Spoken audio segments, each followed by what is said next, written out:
Hi guys, so I'm reading the book Energy Rising, Harvard Business Review, fresh off the press. It comes out next week, but I got picked up. So here's the book. I want to have a conversation with you about your emotional power, your ability to stay strong in the midst of life's inevitable challenges. This book is dedicated to helping you transform your work, your relationships, and more importantly, your own life by working more efficiently with your emotional energy. Your emotions, in many ways, are the final judge of your experiences. Are you successful enough? Depends on how do you feel about it. Is your life meaningful? Depends. How do you feel about it? Can you be more effective, kinder, more confident? Are you a good manager, entrepreneur, parent, or partner? Depends. How do you feel about it? Until you understand how to work more efficiently with your emotion, it's easy to expand tremendous energy yanking in ineffective levers of change. When we pull the wrong levers for too long, we feel stressed, frustrated, angry, exhausted. Over time, we have the sense that our life is filled with too much resistance, that we're stuck in situations we don't like, jobs we don't want, the relationships we don't enjoy. Your emotions are the bridge between where you currently stand and where you want to be. When you learn how to work with the energy of your emotions, you find empowerment, clarity, and satisfaction. Our conversation is dedicated to the emotional rising, to your ability to sustain your emotional strength, even when your situation gets tough. To be clear, your emotional power is not the ability to eradicate all stress, fear, anxiety, disappointment, or other bad feelings from your life. Rather, your emotional power is your ability to rise even when your situations give you plenty of reasons to stay down. To do this, you must first understand your emotions actually are energy.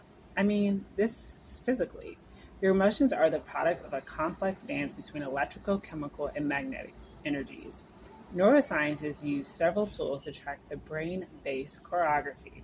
Much of my work has used functional magnetic resonance imaging, electroencephalogram technologies, EEG, that lets us see what happens in the brain when we provoke some type of emotion fear, anger, happiness, and many others. With fMRI, we measure changes in the brain's chemical energy.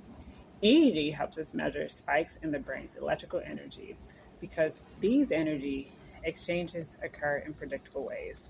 Neuroscientists can study the brain to create powerful healing energy in people's lives. Your brain is quite literally the ultimate electrical machine, sending electrical impulses traveling at the speeds of 260 miles an hour and catalyzing thousands of electrochemical reactions every second your brain builds reality. Look around. Everywhere you look, you'll see evidence of human beings using brain energy to turn their emotions into thoughts and their thoughts into motion. From technology to medicine to war to property, everything you can point to in the physical world has to first originate as a zap of electricity and gelatinous 3 pound blob into someone's skull. If I were a science fiction movie, you wouldn't even believe it. If it were a science fiction, okay. Have you ever tried to do something in your life, start a project, build a team, launch a business, begin a relationship, teach a child, what should have worked? In other words, you have the right strategy, you have the right people with the right plan who knew how to do the right things, but for some reason, a reason you can't quite articulate, it simply doesn't work. What you need was the right energy. As you will see in coming chapters, there isn't strategy in the world.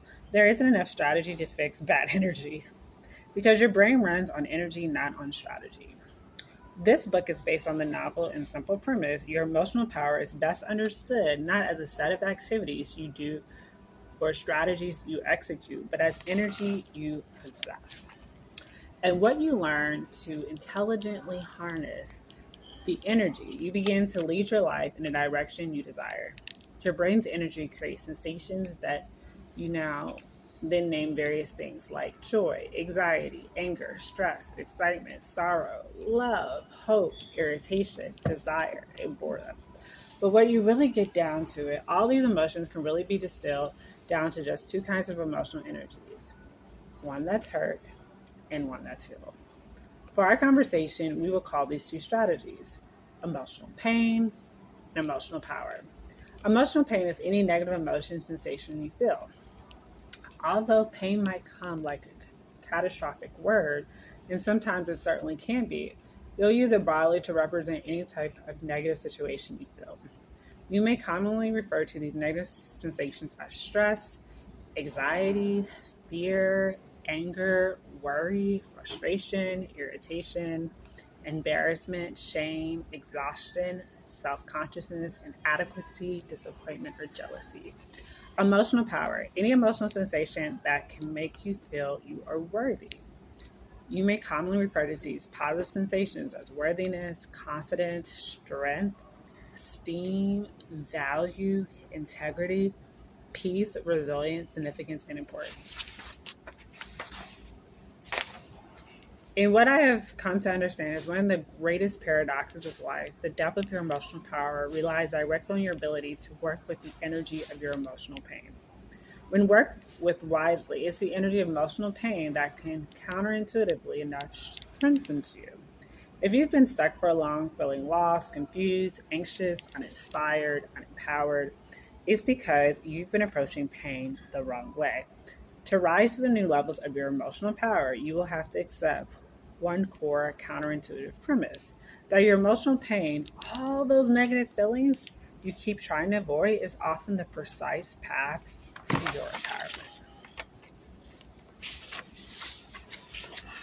A common response to painful negative feelings like stress, fear, worry, embarrassment, or anxiety is to try to avoid them. And so we commonly avoid the conversations, people, places, and memories that cause us pain. The problem, however, is the chronic avoidance of your painful feelings doesn't end your feelings.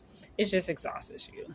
All that ignoring, scrolling, pretending, numbing, denying takes a tremendous amount of an actual neurophysical energy. Research shows that avoidance of our negative feelings wears us down.